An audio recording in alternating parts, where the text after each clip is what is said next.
I'm Andrea Zopp, along with my special co-host Darrious Hilmon, and this is Chicago Newsroom 2.0. Tonight, Andy is joined by Richard Wallace and Dr. Clinton Boyd Jr. to discuss their collaborative report, Breaking the Chains, Reclaiming Wealth, Power, and Dignity for Black Men. And as Pride Month comes to a close, Darrious will sit with Howard Brown CEO Dr. Travis Gayles and LGBTQ+ advocate and author Tracy Baim to talk about the newly released history book, Liberating Healthcare, the definitive story of Howard Brown Health's work and impact over the past 50 years. But first, Andy and our roundtable panelists discuss Mayor Johnson's veto of the Teen SNAP curfew ordinance as two more members of his team exit stage left, and the president's threats to expand ICE raids in the city as he thrusts America into the center of the Iran and Israel conflict. Chicago Newsroom 2.0 Live starts right now.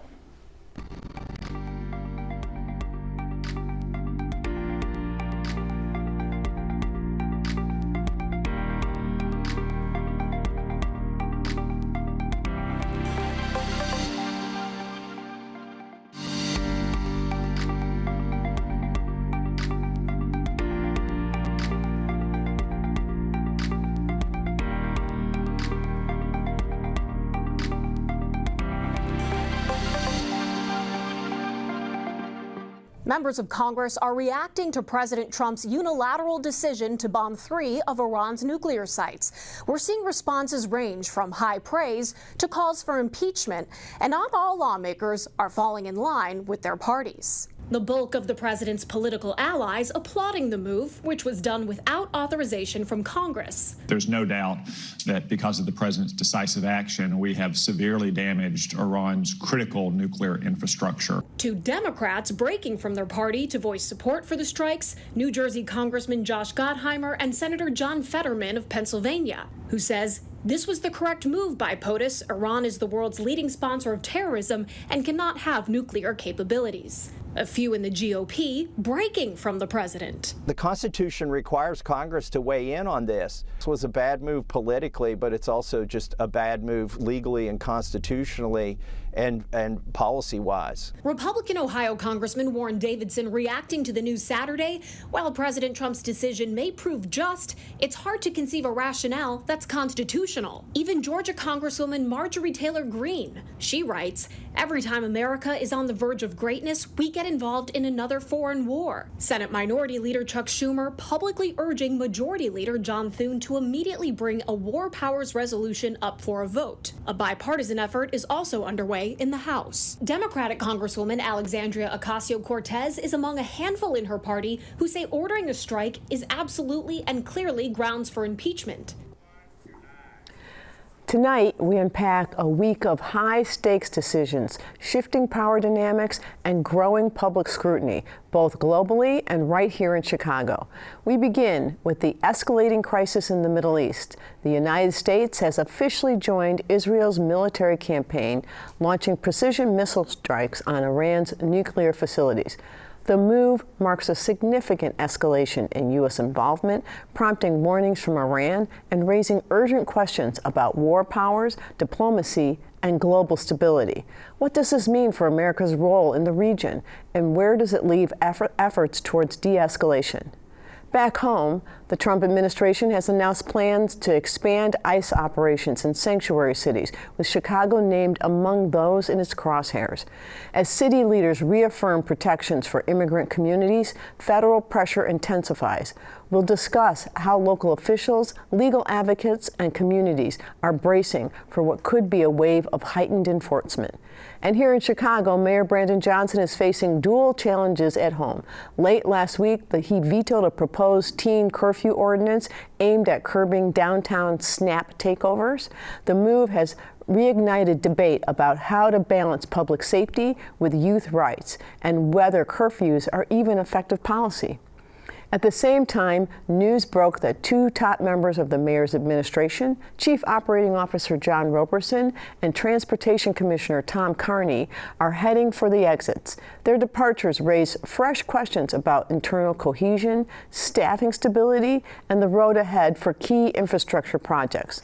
Joining me to unpack it all are Roundtable regulars Ashley Munson, host of the CAN TV original program Munson Tonight, Sufyan Zohel, chair of the Cook County Human Rights Commission, and Block Club Chicago reporter Francia Garcia Hernandez. Welcome, one and all. Let's get started. I said we're going to talk about the Iran bombings, but let's just get a little bit of a timeline going here.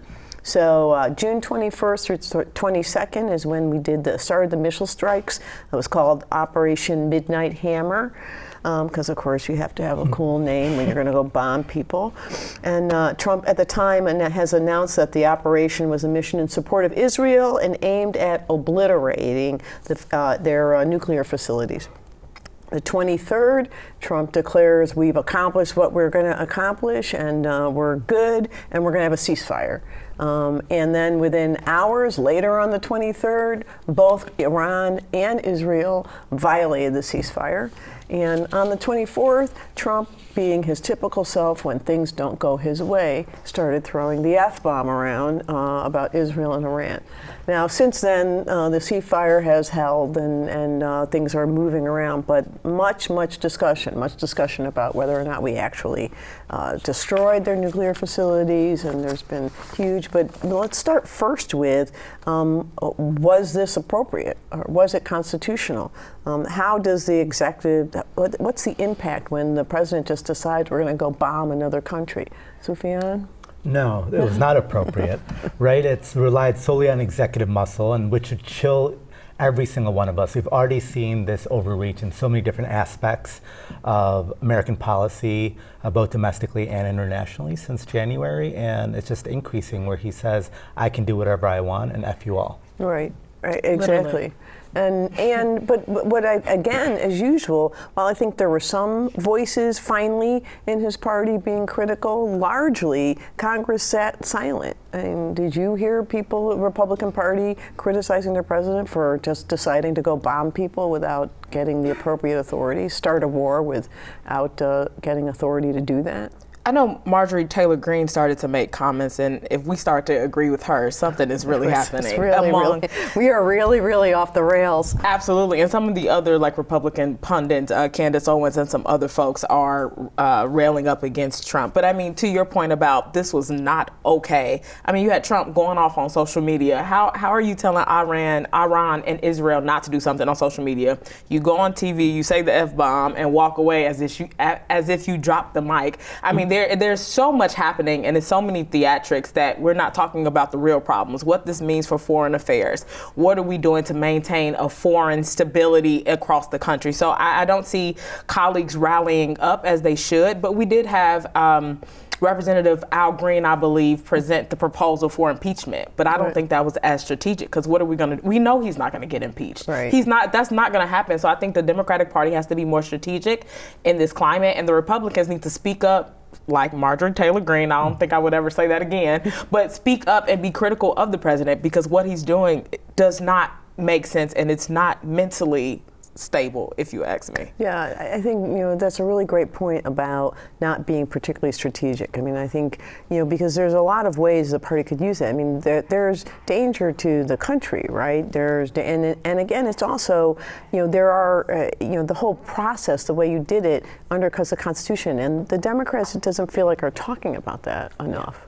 No, it doesn't. There have been also some. I think it's one Republican member of Congress who spoke up, and then a few minutes after, hours after, Trump said something about he will endorse the opposing candidate in that state because these seems like this Republican is no longer supporting Trump. So we also see these retaliation or this fear of retaliation among lawmakers from the President of the United States, which I think should be concerning for anybody, whether you believe in the Democratic or the Republican Party. When the President is retaliating over someone that disagrees, we're not seeing a balance of powers.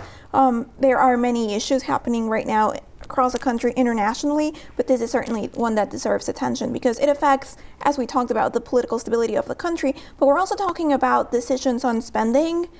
It's taxpayers' dollars at the end of the day that are used for foreign missions. We're talking about national security, and we're talking about an assessment of risk for the country. When someone decides to bomb another country, there should be a risk and calculated assessment of what that could mean for the country, for its troops around the world, and for other bases as well. And I don't know if that happened when it seems like the president one day decided we're going to do this without notifying others. So that's a concern. Yeah, I think the other question, I think, and really you touched on this, Ashley, is about how he's acting as president and really about the impact. You know, you can't trust the information, right? So you get the Department of Defense and Defense Intelligence Authority issue says, you know, we didn't really wipe them out. It was a few months, and then immediately the Republicans are like, oh no, and he's like, no, really, we destroyed it. You know, and the whole, I told them we said there's ceasefire, then there's no ceasefire. I mean, does that undercut his our faith in our government and our safety? Absolutely. And our security, really. Yeah, absolutely. I think the American Republic is confused, and they have questions, and then some of it's funny, but then you try to laugh to keep from crying. I just feel like it's so much happening, and with President Trump going on social media, ranting, and then having a U.S. intelligent assessment say, hey, we didn't do as much damage as, you know, the president said, and then Trump trying to follow up after that. I just feel like it's so much chaos, and Congress, though limited in their powers, there are no checks and balances. No one is checking the president, and the U.S. Supreme Court is upholding some of the things that he's doing. So I think it undercuts his credibility, but it's Trump.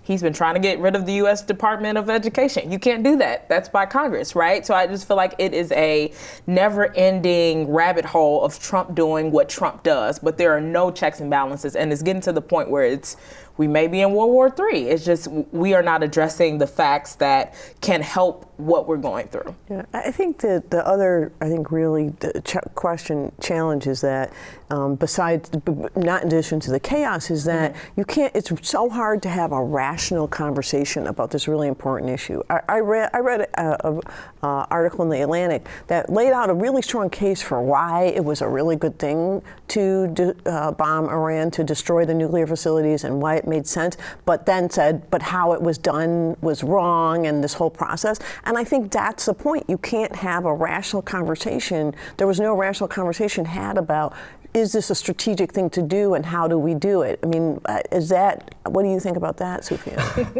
Wow. I want to take a step back and be like, whose lead are we as United States government following in this matter, right? Like, arguably, I would argue that the attack from Israel to Iran was unilateral, unprovoked. I would also say that, like, why do we live in a world that has double standards where some people are held to not have nuclear weapons while others are allowed to? Who gets to make those decisions? And I think we should get rid of all of them, and no country should have them. But it's raising some of these other points of, one, we're seeing focus on this issue, which now the U.S. is involved with. Now we're seeing an increase of attack against Muslims and Arabs in this country. We're seeing a rise of discrimination towards so many others. It's deflecting from what's happening on the ground with ICE, what's happening in Gaza with the Palestinians. And the world's focused on this right now. But at the same time, we're hearing people for the first time question, like, why are we getting involved in this? What is really happening? And this should stop. Right. Well, we could spend our whole time together on this topic, but we're not gonna. Let's talk about ICE. So, we've seen them, expand their enforcement. We've seen them move from arresting who they said they were going to arrest, the worst of the worst, and now they're arresting mothers who are going in and responding, who've been regularly following what they were required to do and reporting, arresting them as they come and report. We've seen them, and when people have protested that, we've seen them send in the National Guard in California, and he says he's coming to Chicago. What do you think? Do you think that so far Chicago is going to be able to respond to that? Francie, I'll start with you. It's a hard question to answer because we've seen the extent to which President Trump acted in LA, right? Raids quickly escalated from peaceful demonstrations to the National Guard in the cities of Los Angeles. So it's hard to predict what is going to happen in Chicago. What I know from my reporting and spending time in the ground is organizers, legal advocates, and immigrant rights advocates are ready. And they have prepared and they have been preparing for people to know their rights, to know how to identify ICE agents, to know how to read a warrant and determine whether it's a legal warrant or it's just an administrative warrant. Those are some of the things that people can do at this time.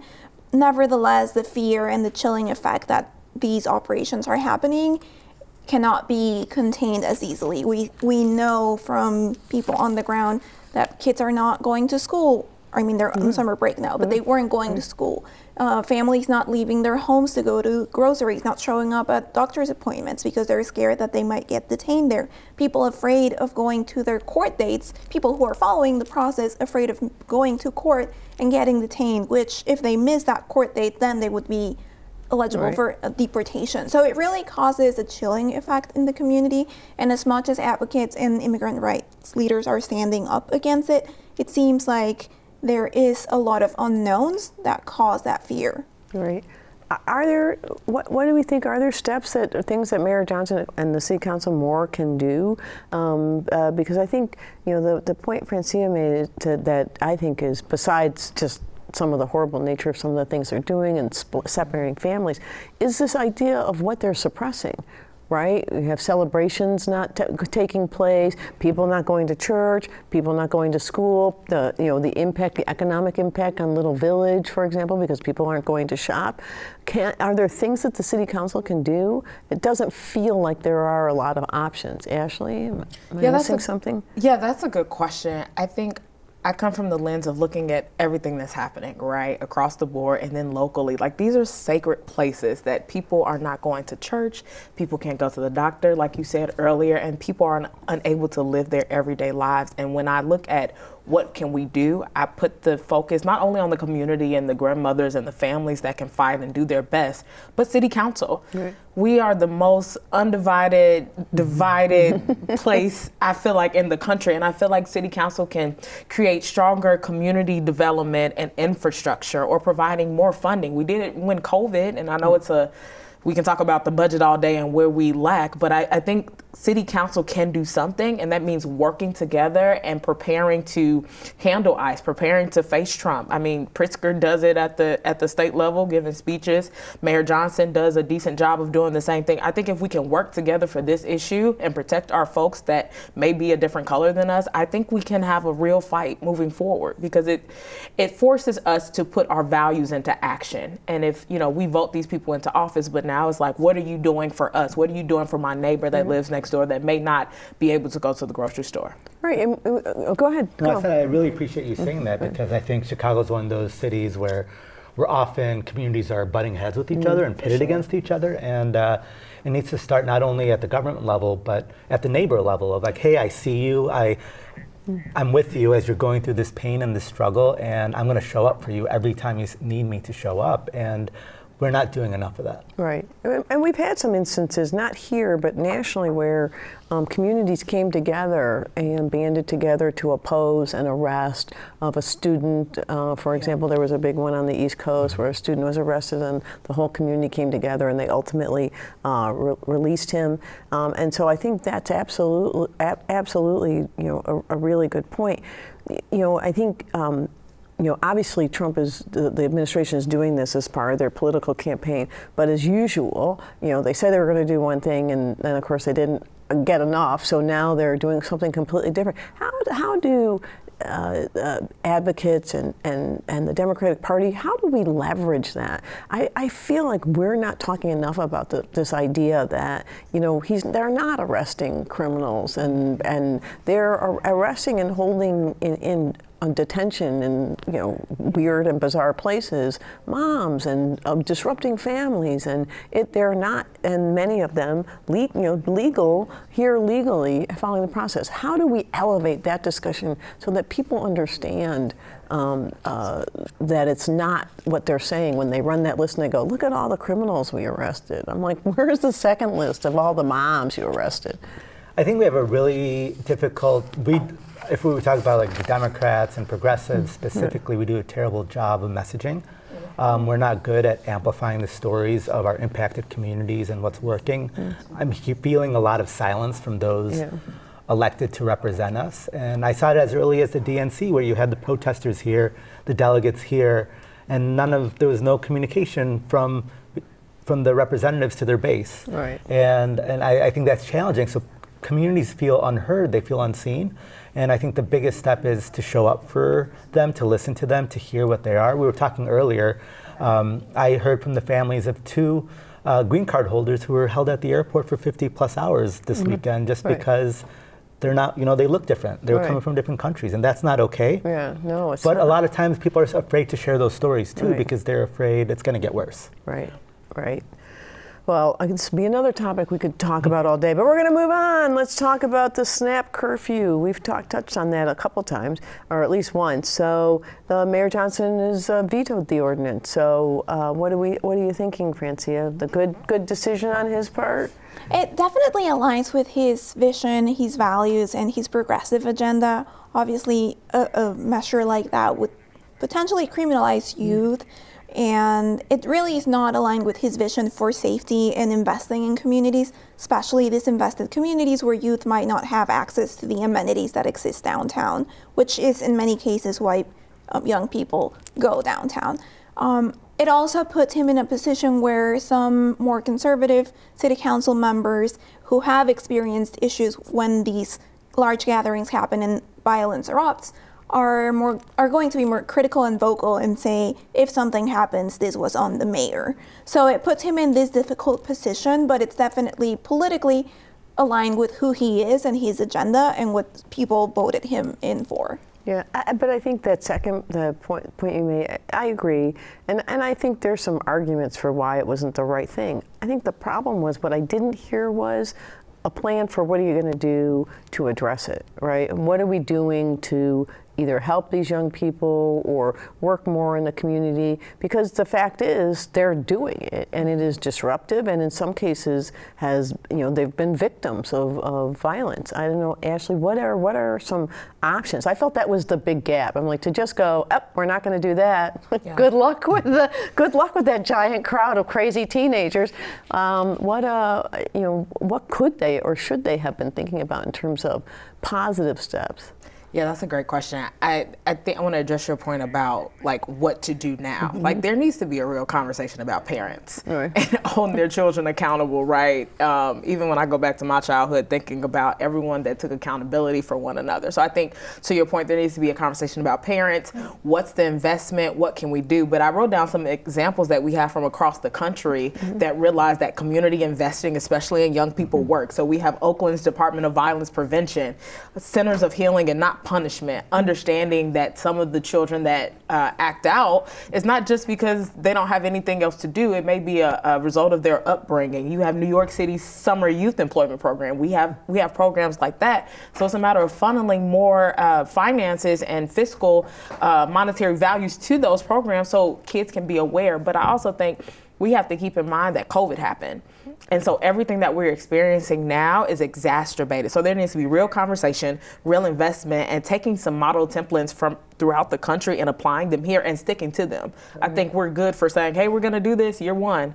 Year 2, what's happening? The funding's gone. The funding has been allocated to another issue. So we have to be consistent in our funding and consistent in our conversation. Right. That sounds absolutely great. Sufjan, any other additional? Those were some great ideas. Great. I think mentorship, after school programs, youth centers, and then also doing a double check of like who are we targeting specifically and making sure it's not a race or an equity issue, and it's that we're making sure we're empowering these communities to create safe and robust communities, like she said. Yeah. And can I add one more thing? Yes, you can. I think when we talk about, you said earlier, we have horrible messaging.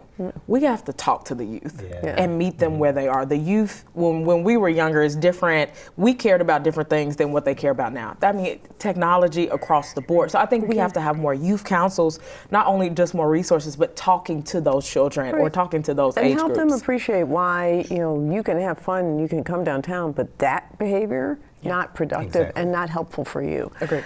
Well, we have run out of time. We didn't even get to talk about the people running out of his office, so we'll save that for the next one. As usual, you guys have been awesome. It has been robust and thoughtful, and I'm so grateful. Thank you for being here. I really appreciate you. On the other side of the break, Darrious is joined by Howard Brown Health CEO, Dr. Travis Gayles, and Press Forward Chicago Executive Director, Tracy Baim, to discuss the newly released history book, Liberating Healthcare. Stay with us.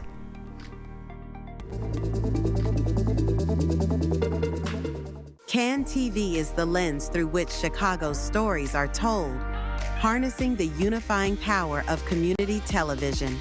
With CAN TV On Demand, immerse yourself in the richness of our city through exclusive stories and programs tailored just for you, connecting you to the heartbeats of our streets, the voices of our people, and the spirit that makes Chicago unique. Discover the strength of your community on CAN TV On Demand. Hi, I'm Dr. Candace Norcott. On this season of Be Well, we'll explore issues of emotional and mental well-being, centering Black women and men in an honest, engaging, and relatable way. From navigating generational trauma and microaggressions to managing stress in relationships. Join the conversation on CAN TV Cable Channel 19 or stream live on cantv.org or on the CAN TV Plus app. Elevated conversation and storytelling. Experience the power of community television. For more than 40 years, CAN TV has been Chicago's voice, your voice. We've shared your stories, amplified your concerns, and celebrated your triumphs. Now we want to hear from you. What programs matter most? What issues should we cover? How can we better serve your community? Visit cantv.org/feedback today. CAN TV. Experience the power of community television. This week on In the Arena, he's an entrepreneur with a heart of gold, Craig Huffman. Take a look. Data is very important. Look, we all are using data centers, whether we know it or not. Smartphones, tablets, laptops, or even our TV, right? Storage of data. And so data is everywhere and nowhere. And so we all have an addiction to accessing information at our fingertips.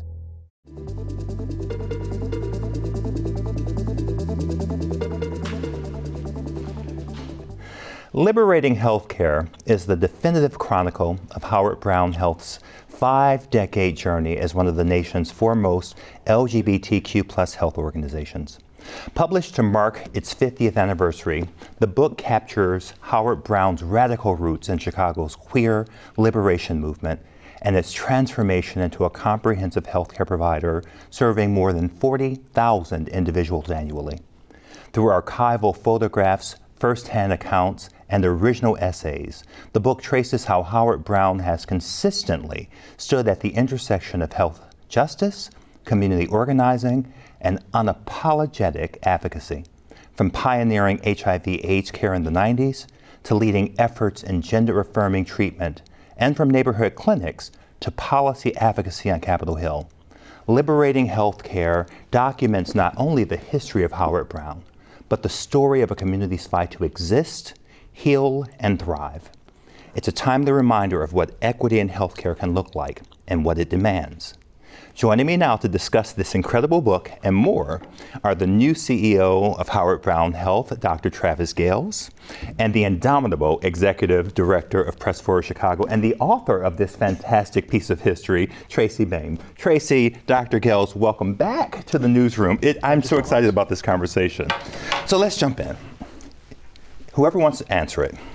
What was the vision? What was the impetus behind publishing Liberating Healthcare at this inflection point? And what do you hope that readers, especially younger LGBTQ plus people get from the experience of this book? Well, I brought this idea to the prior CEO of Howard Brown a couple years ago, knowing that their 50th anniversary was coming up. And I thought that this could be a great record for the continuity of the organization. I feel like so many people had come and gone from all of our LGBTQ organizations, and I had the benefit of having covered them for over 40 years. And at Windy City, at Windy City Times and other LGBT Gay Life in 1984, I was covering Howard Brown.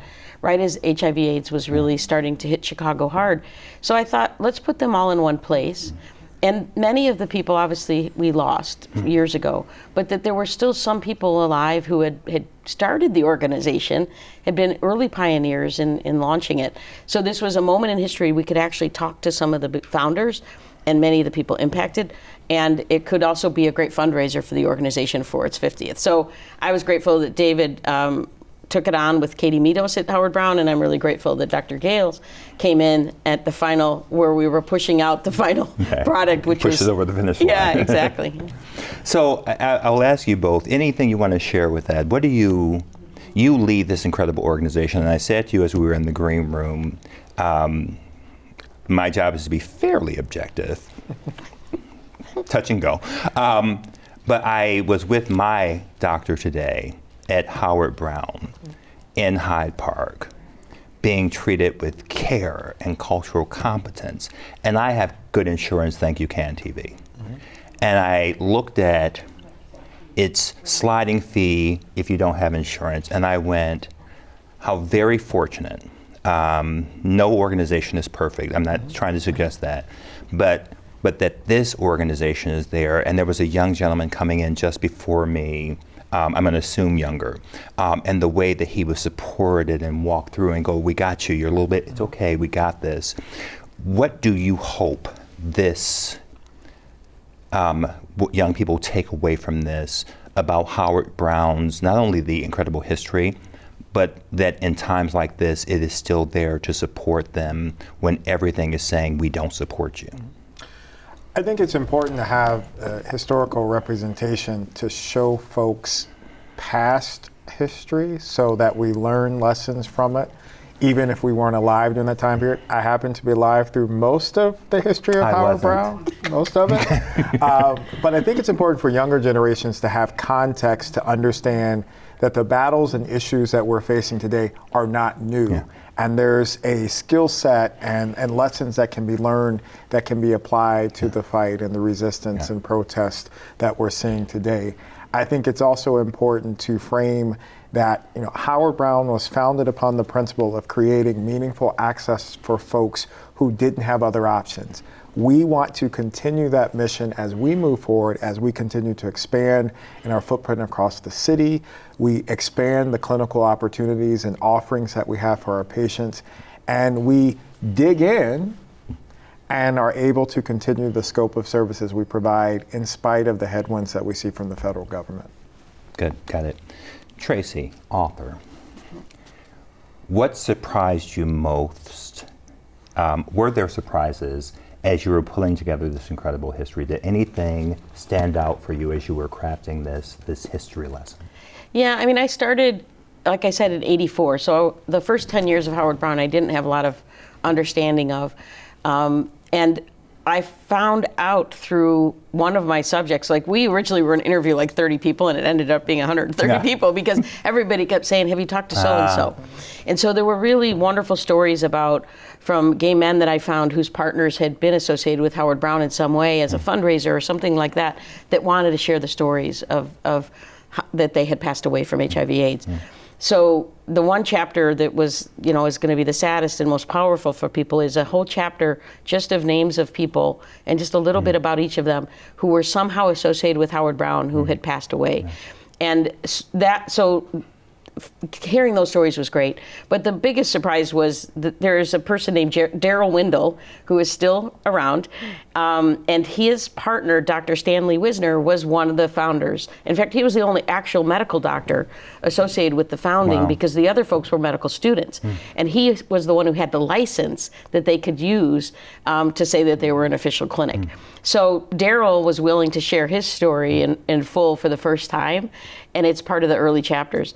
And some of the doctors, it's so interesting, like Drs. Blatt and Drs. Moore and several other doctors that have their entire medical careers have been associated with Howard Brown. They graduated right into the early 1980s, and their own practices paralleled the growth of Howard Brown's work on HIV/AIDS. So they're kind of inextricable.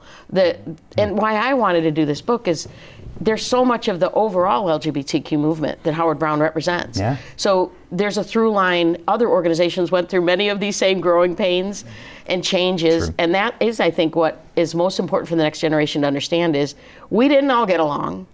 There weren't always a lot of people in the streets fighting. It was sometimes a few people that changed history and ACT UP. One little protest of 20 people, not 20,000, that could really change the world. And I think that's what I wanted to show in here. We can't tell everybody's story, every organization's story, but Howard Brown's in particular really, it started right after Stonewall, within a few years. So it really parallels so much else of the Chicago LGBTQ movement. And I started college in '85, and we walked right into the AIDS epidemic at the height of it. So I think about, just this book will help do it, I think about how I felt as a gay man in 1990 versus how I feel in 2025. And there was a time where it was a death sentence, and friends would go away, you go, where are they? And 6 months later, but to your earlier point, if we do not learn from history, we are destined to repeat it, which is why there is an orchestrated effort to erase history of under-resourced groups. So it makes this weighty, beautiful book even more powerful. But let's talk about some of the things in our remaining time. This is something to celebrate. I hope that young people in our community, and older and young at heart like me, will read this and celebrate and be reminded, like any civil rights movement, I see so many similarities between the intersection of me that is African American and the intersection of me that is gay, the civil rights movement, learning from your history, taking some comfort, and this is not our first time to the rodeo. We know how to fight against this. We know this already, to remind us what we're capable of doing. But right now, the Supreme Court, the decision on gender affirming care for youth, you are a federally funded organization. You receive federal funding. How do you, in tricky territory, continue to provide that caring, culturally competent support without it putting a target on the back of Howard Brown Health? How do you maneuver it? It's not easy, and anybody who says that it is would be lying. How are you managing this? I think at the core, it's founded upon the principle that we believe in it as fundamental part of care. We believe in it as fundamental human right. And gender affirming care is primary care. And so starting from that basis as an institution, that motivation drives us through having to do the tricky dance of making sure that we are compliant with federal regulations. As a result of this Grimeti decision, it actually did not impact us at Howard Brown at all, in the sense of the state of Illinois has not indicated any interest or desire from the governor to the legislature in terms of enacting a ban on gender affirming care for any population in the state. So for now, business as usual. We continue to provide our services and certainly recognize that we have to be mindful of any executive orders that come through, any regulations passed through any of the funding agencies, through HRSA, CDC, FDA, et cetera, and also are still waiting to see what impact the budget reconciliation process from the House and Senate will have in terms of Medicaid reimbursement for gender affirming care and other types of funding mechanisms. Got it. In our final moments together, we don't have enough time. We've got to get you back here. These are conversations that we don't want to do one-offs. They are important at a time like this. But maybe my final question to both of you, at this moment as we end Pride Month 2025, in month 5 of an administration that we will look, if we survive, if our democracy holds, we'll look back and go, this is as powerful, as transformative, good and bad as the pandemic in our lifetime. In this moment, what's your greatest fear as it relates to the LGBTQ plus community, and what do you believe is our greatest opportunity? division. They want us divided. Within our letters, they want us divided. They want us divided across race. So that's our biggest risk. My biggest hope is coalition. Got it. Concise as only a writer is. Dr. Gayles. I would say, yeah, the opportunity to divide amongst the letters in the alphabet soup, but then creating the opportunity to make sure, and I tell my staff all the time, we can control the things that we can control, and we can continue to be excellent as a healthcare provider, meeting the needs of our community where they are. And that's the thing we have to stay focused on, because our patients are our priority.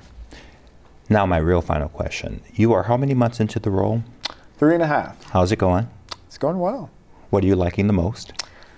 The opportunity to learn from new folks, different folks, and even though it is tricky in terms of balancing, doing the dance with internally and externally, I would imagine. Externally, it's like a puzzle, because again, we're motivated by trying to come up with strategies that are going to make the lives of our patients better.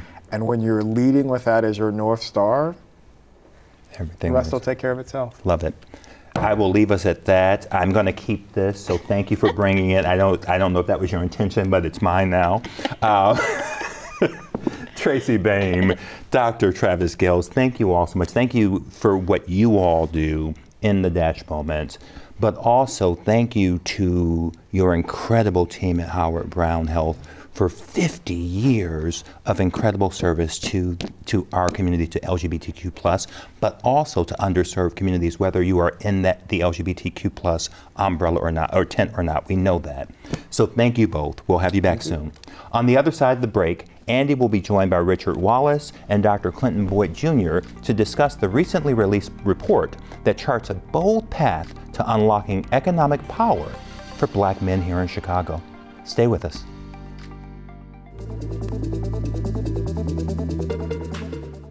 Every community has a story, a pulse, a voice waiting to be heard. At CAN TV, we bring these stories to life, from the heart of Chicago to your living room.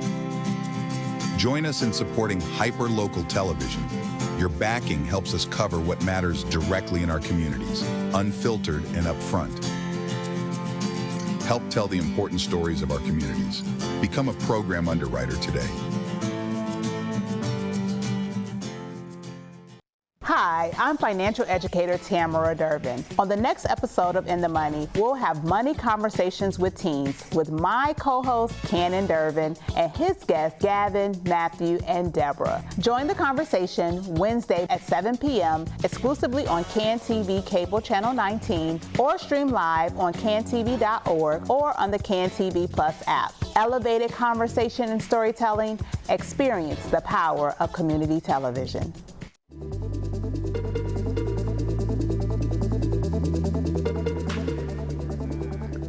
Welcome back, Chicago. Recently, I had the opportunity to sit in conversation with Richard Wallace, Executive Director, Equity and Transformation, and Dr. Clinton Boyd Jr., Executive Director, Fathers, Families, and Healthy Communities, to discuss the release of their collaborative report, Breaking the Chains, Reclaiming Wealth, Power, and Dignity for Black Men. The report offers both a stark assessment of Chicago's Black male unemployment crisis and a comprehensive roadmap for solutions. Drawing from focus groups and restorative conversations with over 170 Black men and fathers from Chicago, the report shines a light on how Chicago ranks lowest among major U.S. cities for Black male labor force participation, a crisis deepened by the COVID-19 pandemic, but rooted in generations of systemic exclusion. Take a listen. Gentlemen, welcome. I'm so glad to have you, and looking forward to talking about the report. So let's start with why. What prompted the development of this report, and how did you two come to work together on it? So I'll start with you, Richard. Yeah, so I think I was encouraged to get into the research around the Black unemployment crisis due to a statistic that came out that said essentially that only 63% of Black men nationwide were engaged in the labor force, and then in Illinois it was 53. Mm-hmm. And so the question came up that related to why. Right. And so it was more than just calling one person. to identify the why, I said, you need to actually bring those people into space and ask them the question of why. And so we launched a series of focus groups where we interviewed 100 black men that were all formerly incarcerated, system impacted, to better understand what are the barriers to employment for you. And I think the most important thing that for me was the fact that for those individuals, that meant 49% of folks in Illinois were detached from the very system that was built for their survival. This is not. So explain what you mean by that. And what I mean by that is that, this is not an agrarian society. Like, you have to sell your labor in order to get a wage to buy the things you need. I mean, food, water, shelter, everything has a price ticket. And so when you're not attached to the labor system, then you're ultimately out here without an income, right? And so for us, we're like, this is a crisis, and we have to do something about it. And how did you two start collaborating? How did the collaboration come about? Yeah, so just building on the points that Richard so eloquently made, our funder was actually the one that brought us together, being the Chicago Workforce Funders Alliance. And so as they reached out to Equity and Transformation to conduct some research with black men and fathers to better understand what was behind this dire statistic related to unemployment, they also reached out to us. And so at Fathers, Families, and Healthy Communities, as our name suggests, we provide a lot of direct services to black fathers, many of whom are returning citizens here in the Chicagoland area. And whenever you're talking about fatherhood and economic opportunity, or the lack thereof, it has real implications for family life within the black community. And so when the funders approached me with the opportunity to be a part of this project, it was a no-brainer for me that this is something that I wanted to throw the organization behind, because I saw it as an opportunity to really lean into our organizational values and also do more to shift the discourse around how black men and black fathers are viewed, not only in this city but nationally, because oftentimes we're viewed through the lens of deficiency. But I saw this as an opportunity for us to shine a spotlight on the real life stories of black men and black fathers who oftentimes, and we learned this through our research, are doing the best that they can despite the systemic inequities and barriers that stand in that way. Well, let's talk a little bit about the barriers. You identified a number of them. Well, what were the ones that you think are most entrenched, are going to be hardest for us to address? I'll start with you, Dr. Boyd. Yeah, well, I would say similar to EAT, FFHC, 100% of the black men and fathers that we interviewed for our focus groups were formerly incarcerated individuals. And so when you just think about the collateral consequences associated with mass incarceration, it just makes it very difficult for black men to find and secure stable employment within the legal economy. And for those who are fortunate enough to secure employment, oftentimes they are confronted with occupational challenges in terms of mobility, because they're not always guaranteed opportunity to be promoted within their company or organization that they work within. And so you just think about what that means for the income they're able to generate. What does that mean for the type of resources they can bring home and put on the table, especially if we're thinking about fathers being the traditional economic provider or breadwinner for the family. When a man is unable to provide in a way that is personally meaningful for him, it's almost as if it's a dagger to the heart. And it's very difficult for them to live up to the personal expectations they have connected to manhood and fatherhood, and it makes it very difficult for them to have the type of relationships they truly desire with their children. Were you going to add to that? Same thing. Access to employment is just key. It should never be negotiated away. There are over 1,100 collateral consequences, or we call permanent punishments, after incarceration, meaning that after a person has served their sentence, when they return home, there's 1,100 doors that are literally shut that they can never re-enter. And most of those are related to employment, education, and housing. And so if we actually want to see equity in the city of Chicago, we want to see parity, right, fairness, then you have to open the doors and address those collateral consequences, and essentially say, once you have served your time is done, you're home. Now, how do we start at ground zero and build you up, right, opposed to continue to push you down? Yeah, you talk about something in a report called targeted universalism in the solutions. What is that? Is that related to what you're talking about? Yeah, targeted universalism. I want to, I got to lift up my brother in the Haas Institute in California out of Berkeley. They came up with the framework of targeted universalism. And what that essentially means is that we set universal goals for the entire city of Chicago, for example, right? But then you build targeted interventions to address the specific needs of targeted communities, right? Like there's no one size fits all to this problem. And so it's really a framework to get to the root of the issue and the root, and then invest and build solutions around one group at a time until we get to that parity or that equity. But it is around universal goals. And I think the universal goal for the city is everyone should be housed, everyone should be employed, and everyone should have a living wage, right?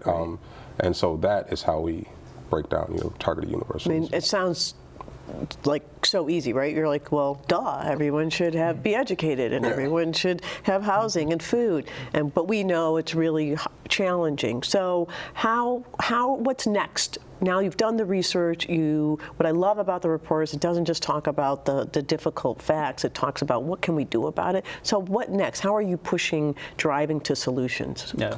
So what we've dubbed is our blueprint for transformation. It's basically a policy agenda that we've spelled out in considerable detail at the conclusion of the report that we feel will allow us to accomplish a couple of things. One, when we had this conversation about inequity as it pertains to black men, we can't have it without also acknowledging wealth inequality that exists as well. And so what does it mean for us to have wealth redistribution policies that are targeted towards black men, black families, and the black community that will help to eliminate the racial wealth gap that exists within our city and within the country, quite frankly. And we list several strategies that we believe will allow us to accomplish that, from reparations to guaranteed income, thinking about other shared equity housing models and things of that nature.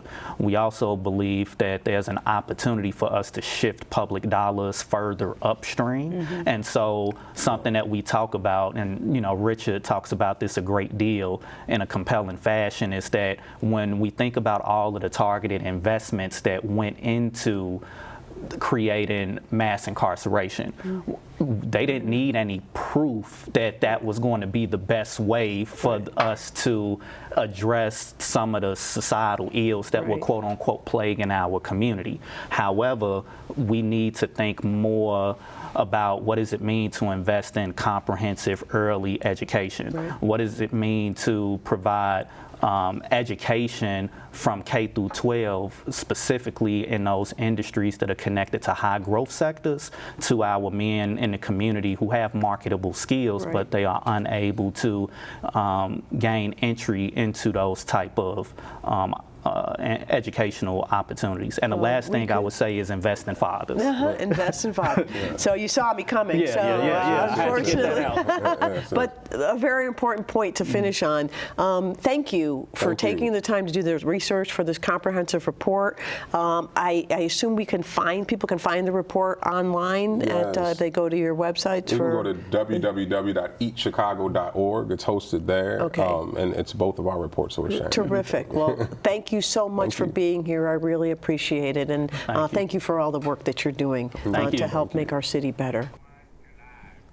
Sincere thanks to Richard Wallace and Dr. Clinton Boyd Jr. for helping to shine a spotlight on the critically important issue in Chicago. On the other side of the break, Darrious is on deck with final thoughts. Stay with us.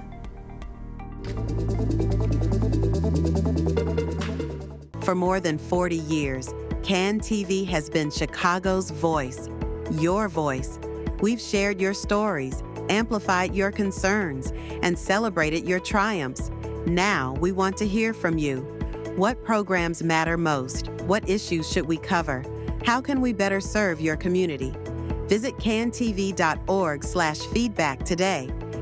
CAN TV. Experience the power of community television. This week on In the Arena, he's an entrepreneur with a heart of gold, Craig Huffman. Take a look. Data is very important. Look, we all are using data centers whether we know it or not. Smartphones, tablets, laptops, or even our TV, right? Storage of data. And so data is everywhere and nowhere. And so we all have an addiction to accessing information at our fingertips. Hi, I'm Dr. Candace Norcott. On this season of Be Well, we'll explore issues of emotional and mental well-being, centering Black women and men in an honest, engaging, and relatable way. From navigating generational trauma and microaggressions to managing stress in relationships. Join the conversation on CAN TV Cable Channel 19 or stream live on cantv.org or on the CAN TV Plus app. Elevated conversation and storytelling. Experience the power of community television.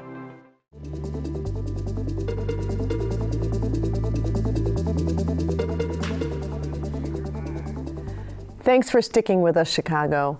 As we bring this week's episode to a close, my co-host and CAN TV's executive director, Darrious Hilmon, has some final thoughts well worth hearing. Darrious, the floor is yours. Thank you, Andy. Well, it's officially FAFO season here in Chicago. And if you're wondering what that means, let's just say it's what's happening when folks mess around and they find out. We're in a moment where the consequences of unchecked power, broken promises, and backdoor deals are finally catching up. From City Hall to Springfield, from school board to the boardroom, people who've underestimated the public's patience are learning the hard way that fat meat is indeed greasy and accountability always comes due. So let's start local. There's rising tension between the mayor and city council, questions swirling around transparency, pushback over leadership decisions at CPS and CTA, and while some are hoping to navigate all of this behind closed doors, Chicagoans are closely watching. We've seen corporations shut down stores in neighborhoods they've long underinvested in, then act surprised when communities demand answers. We've watched commitments to equity rolled back, rebranded, hoping no one would notice. But people did notice. Chicagoans are politically sharp, civically active, and not afraid to ask the hard questions. And at the state and national levels, let's not forget, Governor Pritzker is being summoned to defend Illinois' sanctuary policies, while DEI programs are under attack. Nonprofits are being quietly targeted, and yet the people continue to organize, to mobilize, to show up. FAFO season isn't about vengeance, mind you. It's about truth. It's about the everyday Chicagoans, teachers, artists, small business owners, youth organizers who are done waiting for change and are now demanding it loudly, consistently, and unapologetically. This is the season where performative allyship simply doesn't cut it, where empty press releases and buzzwords, they won't shield you, where people are checking receipts and calling out the contradictions. So whether you're in a corner office, a council seat, or just trying to hang on to your narrative, know this: the people of Chicago are now wide awake, and they're not in the mood for the games. FAFO season is here, and in the city built on grit, justice, and unapologetic pride, this season's going to be long, loud, and led by the people. Thank you, Darrious. And thank you, Chicago and beyond, for tuning in tonight. That's our time for this week. A special rebroadcast of the docuseries The Audit, Black Women in Leadership Post-George Floyd, will air next Thursday, July 3rd. Then on Thursday, July 10th, I'll be back here filling in for Andy on an all-new edition of Chicago Newsroom with guests including Cook County Commissioner Donna Miller, leading urologist Dr. Paul Yanover, and roundtable regulars Sufjan Sohel, Watif Gathings, and Matt Johansson. On behalf of Darrious and the incredibly talented team hard at work behind the camera and in the control room, thank you for trusting us to bring you hyper-local news. This happens like at the end of every live broadcast. What? Hyper-local news and critical analysis. Know that we don't take that trust lightly or for granted. Until we meet again, be well and well informed, and I won't be coughing. Have a drink.